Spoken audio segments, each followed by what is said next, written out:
Hey guys, and welcome back to the Peteytown Piranhas, a college football 26 team builder dynasty. In this episode, we are going to be playing for the national championship against number 4 seed Clemson. And it's a big game for us, not only because it's the national championship, but Clemson is the team that knocked us out of the playoffs in the previous season, so we're also looking for some revenge in this game. So let's see what the Piranhas can do. And after that, we'll get into the offseason and set it up for the following season. One note I'd like to make: in our previous game, we had David Allote come in relief for starter Peteytown because he was really struggling in that game, and David Allote just gave us the relief that we needed. So I was just like going over it in my mind and everything, and I finally settled on Peto's been our starter the whole season, and he deserves this chance to at least start the game, see how he does. If I see that he's struggling or something like that, then I'll bring in David for him, but it's going to take a total team effort there, and that includes our quarterback position, so I'm just going to see how this plays out. Taking a look at Clemson before we step on the field against them, they are a 94 overall team, with their best player being cornerback Kerry Ingram, who's got 98 speed, 98 acceleration, and 95 agility, so he's an athletic freak out there. And they also got two edge guys with Bryce Tauscher and Ari Watford, who are coming off the edge and not going to make things easy for us. And then their quarterback, Keon Brady, is a star as well, and he's a dual threat guy, so we got to watch out for him. Top receiver, George Edmonds, 94 overall, 96 speed, 93 acceleration and agility, so they got a lot of demons on this team, so it's going to be very tough for us. But after the run we've had, I have confidence that our Piranhas are going to put forth their best effort. Another note that we need to make here before stepping on the field against Clemson is that our starting cornerback, Terrell Knight, after having a pick six in the last game, after that he got hurt, ended up being very serious as he got a torn pectoral, so he's going to be out for this game, and we'll see how long after that. But thinking about maybe doing a medical redshirt year for him or something like that so we can keep him around. Now it's time to play the national championship against Clemson. They're the number 4 seed with a 13-2 record. They're going to be going up against us with our 10 seed, of course, and 15-1 record. So now it's time to decide on the field who the best team of the season is. And that's what this is all for, the national championship trophy. This game will be at Hard Rock Stadium. Played in here a few weeks ago for a playoff game, but now it'll be for all the marbles as Clemson is coming out of the tunnel. They are fired up, looking to put their statement on this game. But so are your Peteytown Piranhas, who will be coming out momentarily. Here we are as we're going to go out here trying to do our best in here in Miami, Florida. Fireworks are going, crowd is going crazy. Let's get this national championship game underway. And here we go. Clemson is on the ball first. They're going to throw it out there on a little RPO, and they're going to get just 3 yards. Clemson dropping back, firing, and their man makes the catch, and he's just short of the first down. 3rd and inches. Clemson dropping back again. We're going to close in on him, and we got him down for the sack, so that's a great way to end the first drive. Clemson, just 3rd down and inches, decided to go with a pass that was either long developing or covered up well by us, and Byron Leon and friends are going to get in there to send a statement early in this game. Peteytown dropping back on 2nd down now, firing over the middle, and it's caught by Alex Payne for the first down.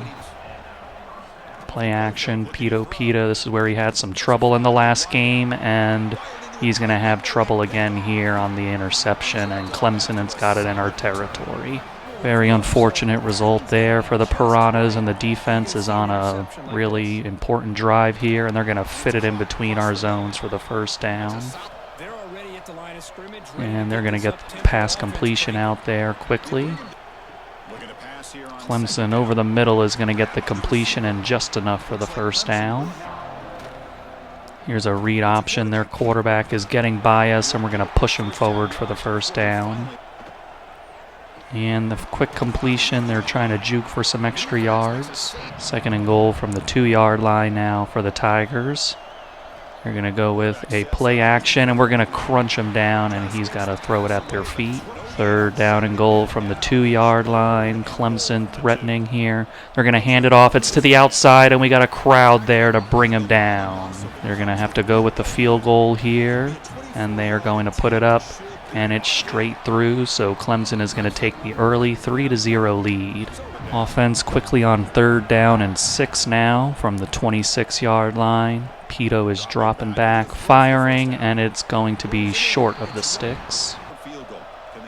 There's a quick RPO to the flat, and Clemson is going to have enough for the first down. Play action for Clemson. Some pressure was closing in, but he finds his man open over the middle of the field, and they're on our side of the 50 again. And he's going to drop back. And we almost closed in on him, but he forced the ball out quicker than he wanted to, and it's going to be 4th down. Another field goal attempt here just inside their 40. So here we go. He's going to put it up. And it is through, so Clemson is going to go up 6-0. Over the middle again, it's a slant that goes for 7 yards. 3rd down and 3 for the Piranhas. Peto is dropping back. We got our man open on the slant there. Marcus Harris makes the nice play. Peto dropping back, firing to the side. We have our man Sharon White Jr. for 8 yards. 2nd and 2. Looks like it's going to be a Peto run here, and it is. He's got the open space he needs, and he's going to slide down safely after picking up 13 yards. Peto over the middle, did not see anybody there, but they came out of nowhere. Marcus Harris for 7 yards. And we are going to throw it over the middle, and they gave us all the space we needed to catch that as Alex Payne takes advantage. Piranhas looking at a 3rd down and 5 here from the 20-yard line. Peto dropping back over the middle. It's going to be caught by Connor Hodge, who has got enough for the first down. High formation here. Piranhas are going to hand it off to Evan Uzama. He's got the lane he needs, breaking a few tackles and getting the first down. Bunch to the right on this formation here for the Piranhas. We're going to send our man in motion. It's going to be a little power read toss, but nothing doing. 2nd down and goal here. It's going to be that power read toss play again, and Clemson blows it up yet again. 3rd and goal here for the Piranhas. We're dropping back. Peto is looking, and he is going to be taken down from behind. Got to set up the field goal attempt here for Manuel Amador. He's going to put it up, and he puts it through, so we cut into the deficit a little bit. It's going to be a 6-3 ball game. Play action for Clemson. He's going to throw it quick, and he's going to undercut it on the interception. What a great play there. Oh my goodness, I actually don't know who that is. That's who replaced our guy Terrell in the cornerback's position. Got to see who that is. I forgot who the backup is. It's going to pop up any second now as we look at our male cheerleaders doing their thing. It's going to be Eddie Thierry, number 26. Eddie Thierry making the great play. He just read them and just undercut that route. Offense with a real opportunity here. It's going to be orbit motion for Evan Uzama. We're going to throw it over the middle, and they gave us the space we need again for that as Alex Payne gets 9 yards. Clemson lined up off sides here, so that's pretty fun. They're going to get a penalty here, and we're going to get Alex Payne, and we don't even need to worry about that penalty because he's got plenty for the first down. 1st down and goal here for the Piranhas, really wanting and really needing a touchdown. Want to put ourselves ahead after that big turnover, and we are going to do that. Not quite there. Evan Uzama makes the catch out of the backfield, sets us up just inside the 2-yard line. Now we're going to hand it off. Evan Uzama stuffed again as Clemson's defensive line is just really hammering us down here near the goal line. 3rd and goal. We're going to have our guy open this time, and we call the play that we needed to. Sharon White Jr. is going to get into the end zone, and the Peteytown Piranhas are going to take the lead here in the 2nd quarter. Clemson off play action over the middle. They got their guy who was running away from our defense, and thankfully George Emanuel's there to save the day. Here's a run to the outside, but it is going to be blown up by George Emanuel in the backfield. 3rd and 15 here for Clemson. They're going to drop back. They're going to fire it, and they're going to break the tackle, but there's a fumble there caused by Anthony Kaufman. Let's see if they do anything about that. Doesn't look like they're doing anything about that fumble, but they are going to go for it here on 4th down and 4. Clemson is dropping back. We bring a blitz, and they're going to get the slant out, and he breaks a tackle, and they're going to convert. So here comes Clemson roaring back after our touchdown drive. They are going to get sacked there on the play. Jordan Robinson getting in there off the blitz to make a big play. And here's a toss to the outside, and it's intercepted, and he's got some room to work with if he wants it, and he's going to get it to their side of the 50. What a beautiful interception there. Our defense this playoff run has been a main cog with these turnovers. Just a great interception, fooling their cornerback, playing excellent zone coverage there. We're going to see who that was. Number 2 making a big play as we look at a sign that has nothing on it. Just great work by our cheerleaders again. Maurice Joy, the strong safety, making the play there, coming down from a zone and just undercutting that route. 3rd down and 5 for Peteytown. Peta looking. He is going to launch a deep ball as he gets hit. That's not a great situation. It's incomplete, but there is a flag, and it's going to be pass interference on Clemson, on their big guy, too. That's their best cornerback making that penalty. And the Piranhas during this playoff run have had some penalties go their way as far as pass interference. So here come the Piranhas. Evan Uzama on that orbit motion that we like in this situation, and it's going to be over the middle to Kyrie Toon. So it's a little orbit motion with mesh concept, and that's what we've been hitting in this game. It goes for a 1st down there. From the 15-yard line, the Piranhas are looking at a line that is full of Clemson Tigers. It's going to be a read option, and it's going to be Peta, and he fights his way for the 1st down. It's off an RPO read, and he took it himself there. 2-minute warning time now from the 5-yard line. Peta is looking over the middle, and it is caught in the end zone for the touchdown as Alex Payne rolls into the stands, and he has disappeared now. We can't see him, but we are going to celebrate him as he gets us into the end. Oh, wait, that's not even Alex Payne. That's Manu Ochi. I couldn't even see who it was.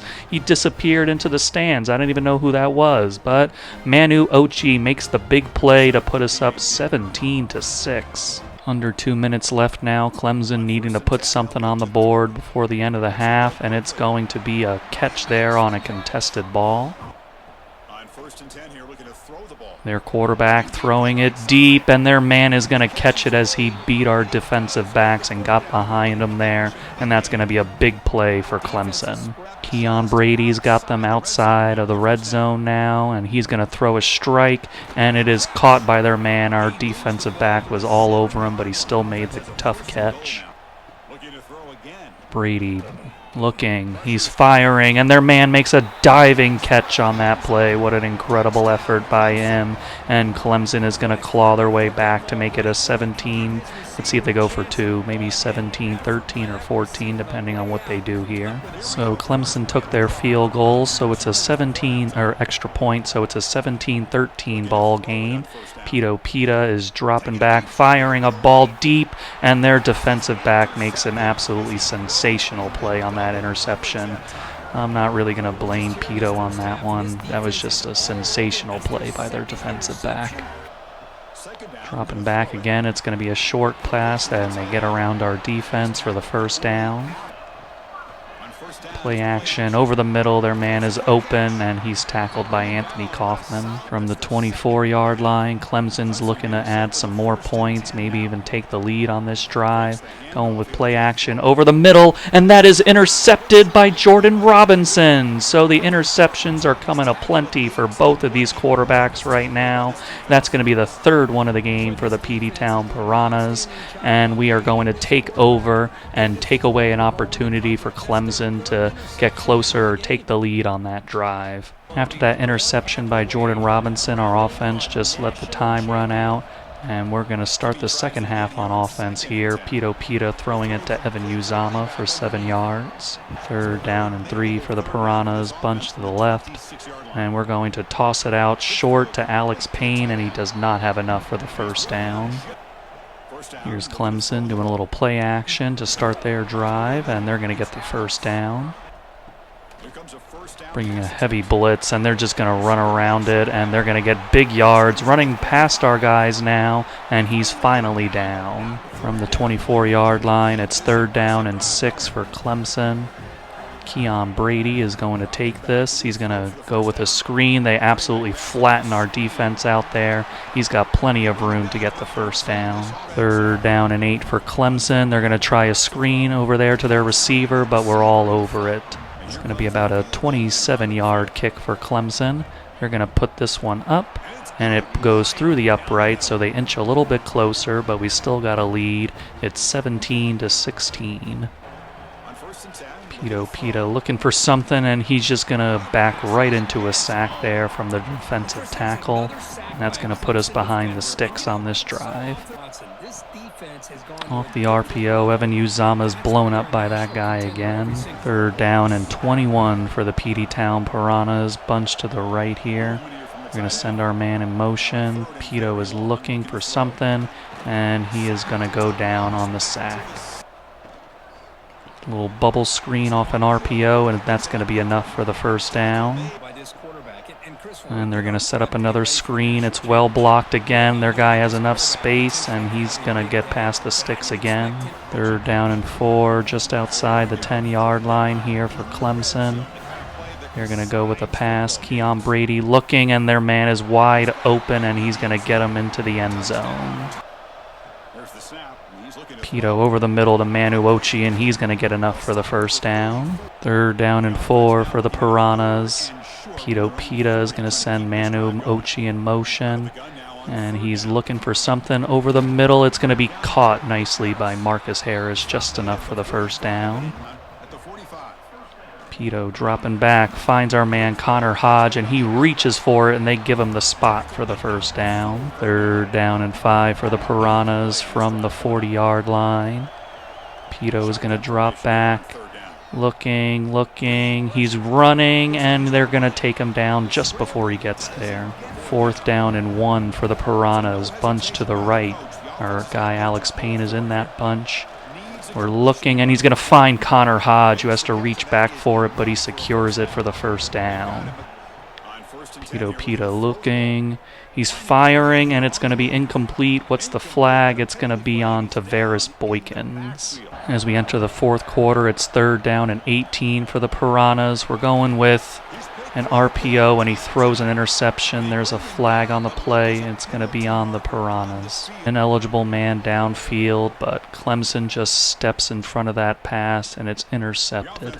Clemson takes over after the interception. We're sending heavy pressure. He's running around there, and Byron Leon is going to take him down along with Anthony Kaufman. Pressure again from the Piranhas, and he manages to fit it through all the traffic. 3rd down and 7 for Clemson. Really need to get off the field here for the Piranhas. And he's going to throw it to an open man, and we give him the space to get the 1st down. 3rd down and 11 here for Clemson. Empty backfield. And we are going to hit him as he throws it. And it is going to be caught by their receiver. How in the world did he catch that? We had a man there jumping for it, and he still caught that. That's unbelievable. After that insane catch, it's 3rd down and 13 for Clemson. Let's see what they're going to do here. They're going to drop back with Keon Brady. He's looking over the middle. He's got a man, but he is short of the 1st down. Clemson is going to put up this field goal attempt now. And it is through the uprights, and I'm going to come in and see if I can help out our guy Pita as he's reeling. 26-17 Clemson. Looking underneath here on this play. Sacked, and I go down. 3rd down and 15 after that sack. See what we can find here.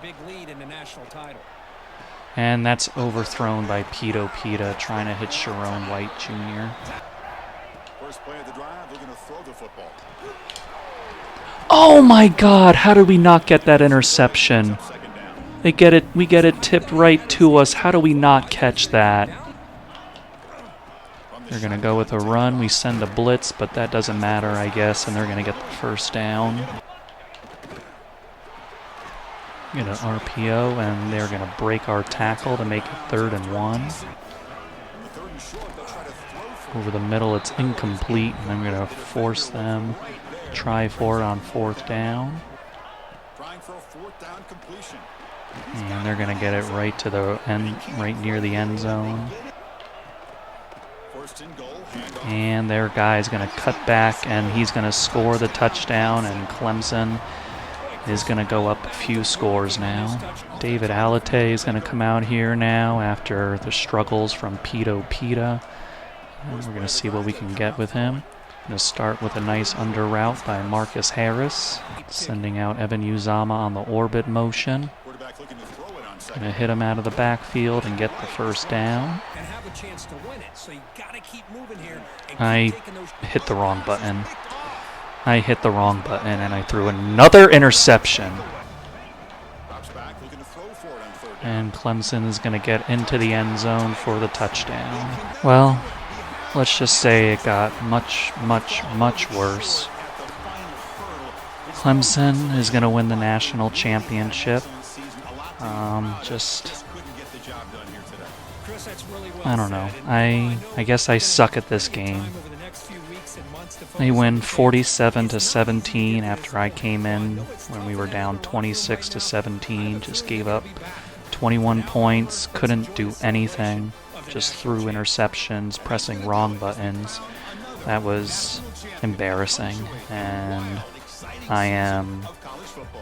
I'm just upset. After such a great run by our team, to have it come down to that was just extremely frustrating. So not that I really want to go over these stats, but we have to, so here we go. In that 47-17 loss to Clemson, we just had an absolutely terrible 4th quarter, and I say we, and I mean me. And they had 482 yards to our 261, and they also had negative 10 yards rushing, but they punched in a touchdown, while we only had 14 yards rushing. Through the air, they were basically unstoppable with 492 yards, and we had 247. We were 4 of 13 on 3rd down, and they were 6 of 14. And then 9 turnovers committed between each team, so that's just insane. They had 3 turnovers, while we had 6 wonderful, beautiful turnovers. And it seems that I stuck with Peteytown a little too long there. Just started the game with an interception, which was an omen, and then he had another one later in the game, just couldn't really do anything, and I just think I stuck with him too long, but try to honor the fact that he's a senior and he was our starter all season. Don't know if David Alate would have helped in slow sim. Definitely didn't help with me controlling him. But it's going to be 198 yards for Peto and 2 touchdowns and the 4 interceptions. He was also sacked 4 times. Rushing, really nothing to talk about here. 5 for 9 for Evan Uzama. Receiving, Connor Hodge had 7 catches for 60 yards, while Alex Payne had 7 for 55. And then you go down, Manu Ochi getting 3 catches, 24 yards, and a touchdown, while Sharon White Jr. had 3 for 15 and a touchdown. Defensively, George Emanuel got 18 tackles and 2 for a loss, while Anthony Kaufman had 14 tackles and 2 for a loss. Jordan Robinson had 10 tackles and 4 tackles for a loss, and he also had a sack and an interception. Mentioned Jordan Robinson with that sack, and Byron Leon also got a sack, and Anthony Kaufman and Kevon King got half a sack. Joining Jordan Robinson on the interception train was Maurice Joy and Eddie Thierry, and Manuel Amador hit his only kick of the day for 23 yards. I once again find myself in a situation where I'm blaming myself entirely for how this game turned out. You start with the decision with Peteytown, just probably should have pulled him after that second interception, even though it was a great play by the defensive back. I just kept him in too long, and maybe it could have helped us in the slow sim where I wouldn't even have had to come into the game at all. And then when I came into the game, just pressing wrong buttons, throwing interceptions, and I don't know.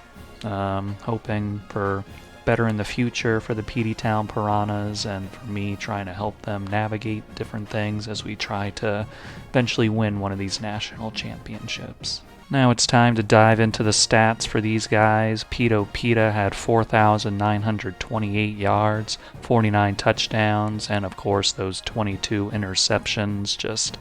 We were able to overcome them during the season, like the regular season especially, but down the stretch in the playoffs, the turnovers just became too much against teams that are very talented. On the ground, Evan Uzama led the way with 171 carries, 897 yards, and 6 touchdowns. Also on the ground, Peta had negative yards because of all the sacks, but he did also get 5 rushing touchdowns. Through the air, a couple of 1,000-yard receivers as Alex Payne got his John Mackey Award and Sean Alexander Award with 103 catches, 1,238 yards, and 19 touchdowns. And Connor Hodge was behind him with 106 catches, 1,097 yards, and 5 touchdowns. Then moved to Marcus Harris, 79 catches, 843 yards, and 6 touchdowns. And Sharon White Jr. out of the slot, 83 catches, 823 yards, and 11 touchdowns. Then also wanted to shout out Evan Uzama through the air, 23 catches, 364 yards, and 3 touchdowns. While Manu Ochi, 30 catches, 275 yards, and 4 touchdowns. On defense, George Emanuel had 163 tackles with 21 for a loss. Anthony Kaufman had 139 tackles with 18 for a loss. And Jordan Robinson had 133 tackles and 28 tackles for a loss. On the sacks, we had Byron Leon getting a 20-sack season, with Charles Hardy getting 18 and Jake Arkin getting 10 sacks. In the interception department, Anthony Kaufman led the way there again, and he got another 8-interception season, while Jordan Robinson had 4. Then you got 3 interceptions from Daryl Hollis, Peter Eris, Terrell Knight, and Drew McEthan. For defensive touchdowns, Anthony Kaufman had 2 with that brilliant game against Georgia. Then Daryl Hollis also had 2, and then Terrell Knight scored 1. Pass deflections, Anthony Kaufman was a leader here again with 22. Then you had George Emanuel with 18, Terrell Knight with 16, and Daryl Hollis with 12. Forced fumbles, Anthony Kaufman with 2, Byron Leon with 2, and Charles Hardy with 1. And who could forget Jake Arkin had that 1 safety forced. Manuel Amador came in as a freshman and was very solid. He had 19 of 22 field goals and with a long of 53. Manu Ochi was very effective on the kick returns with 39 for 822 yards and 1 touchdown. And he wasn't done as Manu returned punts. He had 48 returns for 436 yards and 1 touchdown. So wanted to shout out a couple of guys who were longtime starters and players for us who were here their whole careers. Had a lot of other different transfers and things who had stats from other places, but couple of guys, Anthony Kaufman and Peter Eris, had all their stats with us, so I want to shout them out. Anthony Kaufman finished his career with 424 tackles, 78 tackles for a loss, 11.5 sacks, 20 interceptions, which is just amazing. And he had 2 defensive touchdowns, of course, both of those against Georgia, like I mentioned. Then he had 39 pass deflections and 2 forced fumbles. For Peter Eris, he had 349 tackles, 28 tackles for a loss, 1 sack, 15 interceptions with 213 return yards. He also had a defensive touchdown and 17 pass deflections, and he had 2 forced fumbles. For players leaving, we got 7 guys who are looking to maybe transfer. We got 10 persuasions, so we're just going to try on all of them and see what happens. So after going through everybody, looks like DeAndre Hepburn is going to be the only guy returning. Everybody else is saying, see you later. As far as players leaving due to graduation or the pros, you got Tavares Boykins and Peter Eris, who we're really going to miss on the back end there. He was a tremendous player for us. Then, of course, Anthony Kaufman, who just cemented his legacy with that Georgia game and just being just amazing overall throughout his career. I'm also going to try to boost some of these guys up a little bit, see if I can get them higher drafted, but just love this guy. And then Connor Hodge just coming in for a year, making a nice impact. Jordan Crawford, we got him pretty young as a transfer, but he was always very good for us. A little less on the sacks this season, but he was just a great player for us in the middle. Marcus Harris making a nice impact as a transfer. And then Charles Hardy really bided his time as we had like our other edges, Peter Latagowski and other players ahead of him, but really made a nice impact this season. And Drew McGeethan got some time in his senior year, made some interceptions for us. Ben Hickson we're going to miss on the offensive line. Wish I could have done better with his overall because he was a star dev, but focused a lot more on his abilities, but maybe if I had done it over again, I would have done it a little differently. Jordan Robinson is also going to say goodbye. Sharon White Jr. was also a very nice player for us, and this year he really excelled in the slot. Also saying goodbye to quarterback Pito Pita, with despite his, his interception troubles and everything. That's probably more of a offense thing that I got to tinker with because Pete Manning even had struggles with interceptions the year before. So I just think Pito came in as a senior. He did a nice job for us, led us to a lot of victories this season, and just really glad that he stuck around with us to finally get his opportunity in his senior year. And finally, I'm going to give a little shout out to Peteytown Glenn because he never started for us, but whenever I brought in some backups, he always seemed to come up with interceptions. I just want to thank him for his service to the program. For the NFL draft, Tavares Boykins and Jordan Crawford went in the first round, Anthony Kaufman and Peter Eris went in the second round, Marcus Harris went in the third, and Connor Hodge was a fourth rounder, so congratulations to them. Moving over to off-season recruiting, still got some high school prospects left with Nathan Griggs, Joey Meeks, and Marquez Self, and I'm putting all of them on a week 1 visit to try to get some boost from that. On to the transfers, we got a mix of guys. We're looking at some offensive line and running back and some corners, so we'll see what happens there. But Caleb Jeffrey is definitely a guy I would like at left guard. And then Chuck Noel, he's a backfield threat, but he's also got 90 speed, 90 acceleration, so would love to have him. I'm also looking at some quarterback options with some of our guys being young and then the older guys being like normal devs, so I want to see if I can maybe upgrade just to get somebody in here who can run the offense effectively.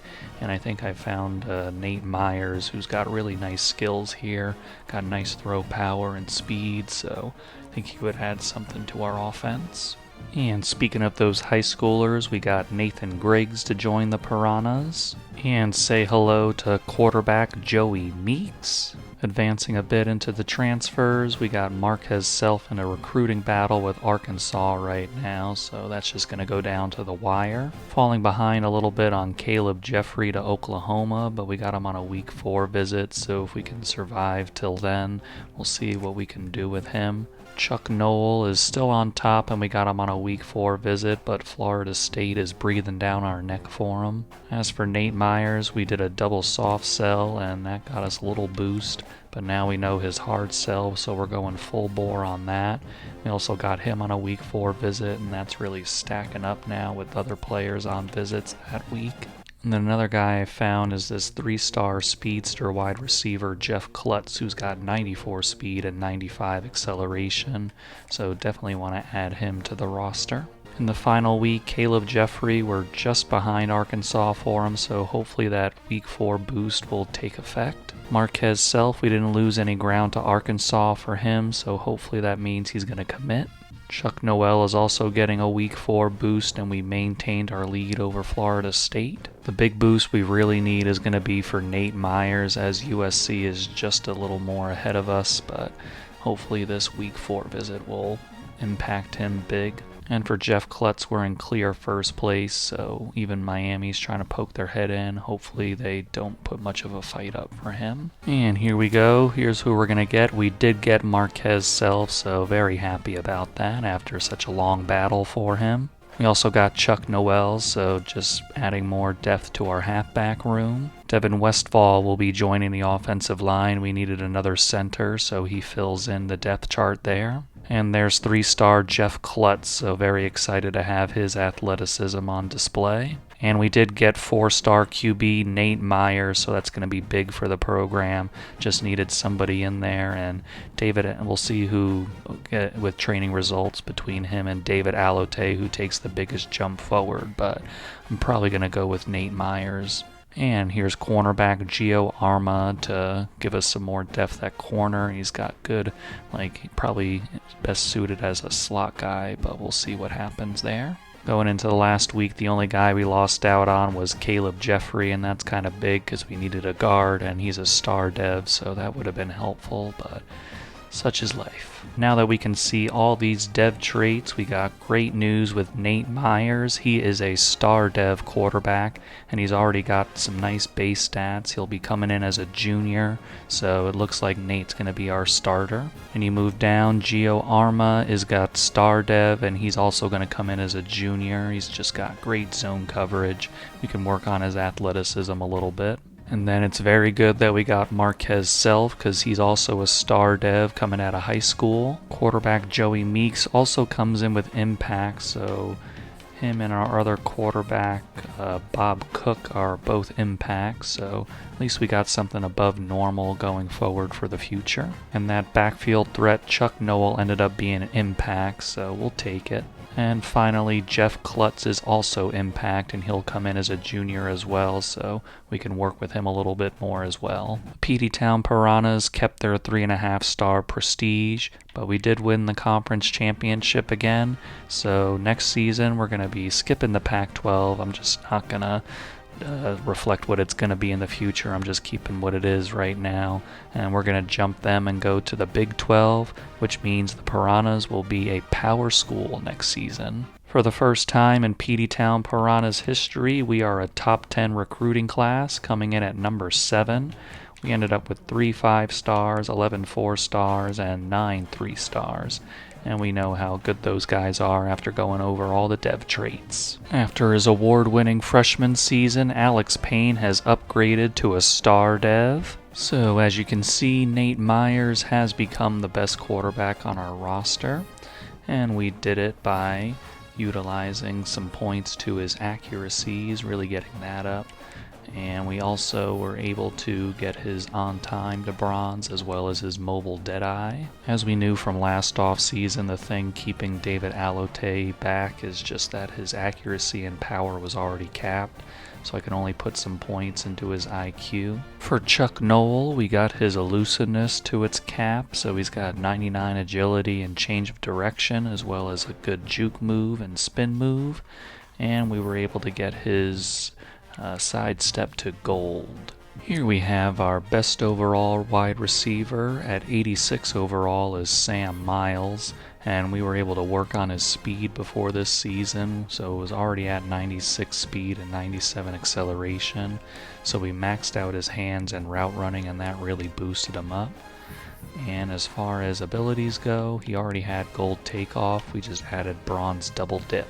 And for the transfer we brought in this offseason, Jeff Klutz, he had maxed out his speed already, so we also maxed out his hands and boosted up some more route running and gave him bronze takeoff. Then you have Nick Cummins at 84 overall, but he is only normal dev, so I want to talk about this guy, James Bickley, with his elite dev. We didn't do a lot on his overall, but what we did do was max out his quickness so that he's a speed demon at 99 speed and 99 acceleration. And we boosted up his hands and route running a little bit, and we got him the platinum takeoff ability. For tight end Alex Payne, we didn't boost him much in overall, but we did put up his route running and hands and a little bit of elusiveness, and we maxed out his quickness so he has 88 speed and 90 acceleration.